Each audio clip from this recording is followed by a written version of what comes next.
All right. What is the half-life of a new element if after 2.2 hours, 1.3% remains? What's the half-life of a new element after this amount of time if 1.3% remains after that amount of time? All right. Camille, would you like to help us out with this? What do we got to do here? I can try. Great. Excellent. That's what we want. What do we got to do? Put it into the equation. That's right. It's really going to be straightforward like this, right? The only difficult thing might be identifying the equation to use. What equation should we use here? Is this a zero order reaction or a first order reaction? I'm going to say first order. Yeah, if it has a half-life, right? That's what I thought. Very good. Then we know it has to be a first order reaction. Is it like the natural log one? All right, we have this information, natural log of?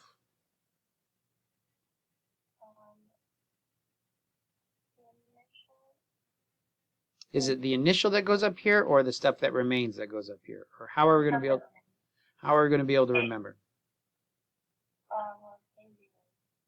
What's that? It's a little zero, right? Okay. A little zero, what does that mean? That's the initial stuff, right? Yeah. Okay. And we can remember that. Hopefully we can remember that because there's this other equation where we say the natural log of 2 equals the rate constant times the half-life, right?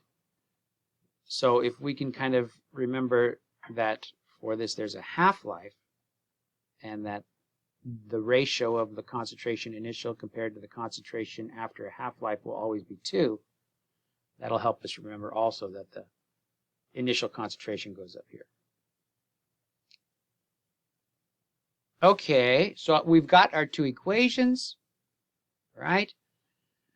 Which ones do we need to use? Top one, bottom one, or both?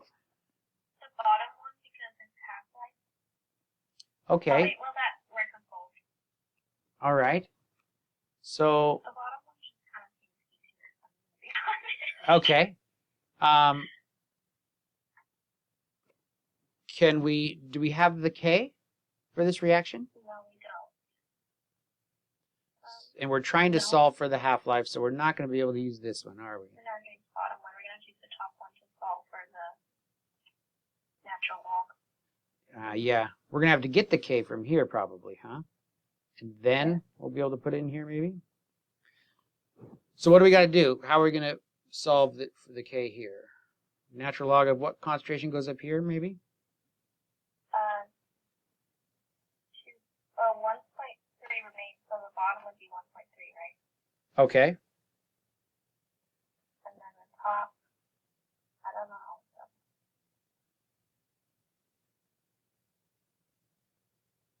And then K is the molars per second, so it's going to be, it's 2.2 hours, and we have to convert that way. All right, so yeah. Well, it doesn't need to be molar per second. It can be molar per whatever time period, right? It can be molar per hour, so those units will work out. But for 2.2 hours, right, the final concentration is 1.3%. Does that help you with any ideas about what to put up here, Camille?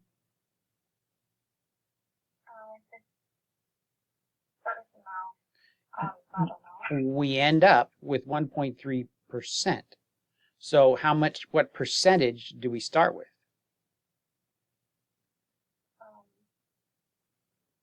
Do we start with 100%? Yeah, whatever we start with, we can call it 100% if they've given us what we end up with in terms of percentage, right? Yeah. Even if they said we ended up with, some amount of grams, right? It's always going to be 100. Well, not necessarily, but if you knew that whatever you started with was 100% of that, well, I guess that's not necessarily true. You need to know the percentage, but just make sure we can recognize that it is a handy tool to be able to recognize this as 100 if we can express the amount remaining as a percent. All right. Calculator, natural log of 100 over 1.3.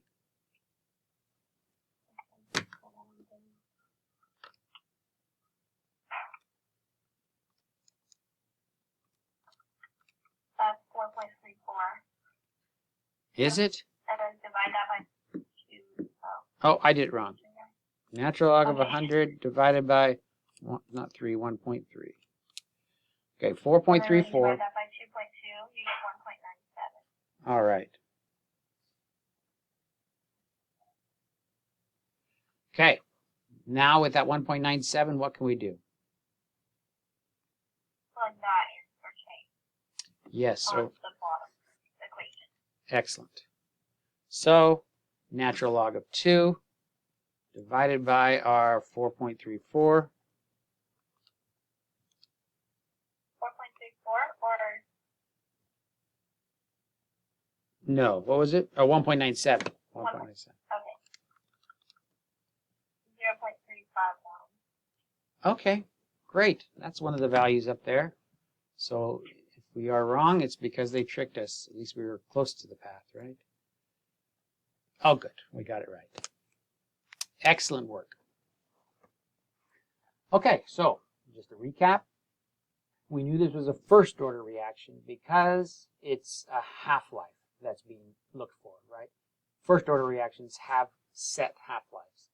You can have a half-life for a zero order or a second order reaction, but it won't always have the same half-life, so it's kind of dependent. So it's not really a useful tool to talk about half-life other than first order reactions. Okay, so let's do some examples of a second order reaction. This is the equation provided for us for a second order reaction. Second order reactions can come in a variety of ways here because we could either have A being squared or just the concentration depending on two different reactants, both in first order, right? So, but the result is always going to be for a given reactant. If it's second order to that reactant, this kind of expression. So the rate constant for our second order reaction is 5.3 times 10 to the minus 5 per molar per second. Now there's a good indicator right there, right?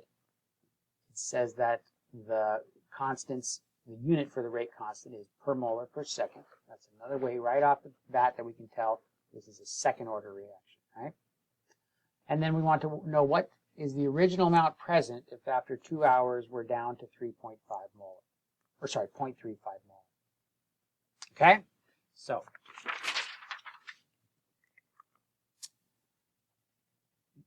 our equation,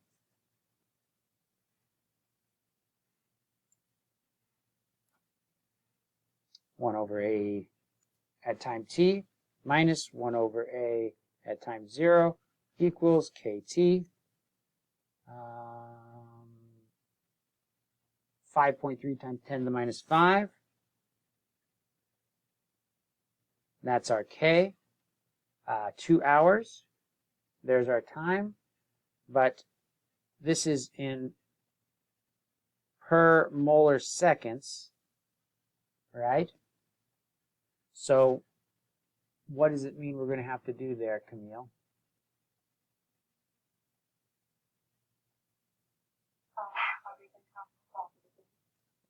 I'll convert it to seconds. That's right. That's right. 2 hours. 1 hour is 3,600. Is that right? 60 times 60. Yeah.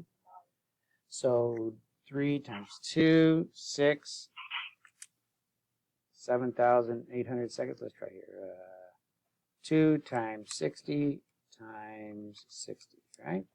7,200 seconds. Did I do that right?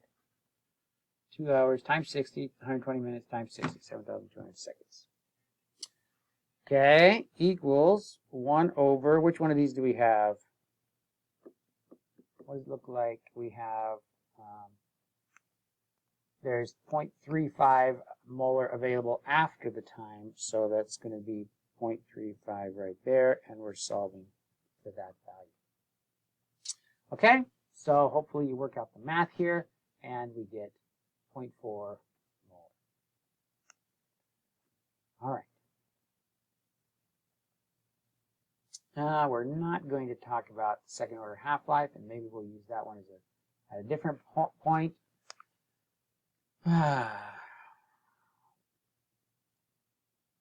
Which order has a half-life that is independent of the original amount? Right?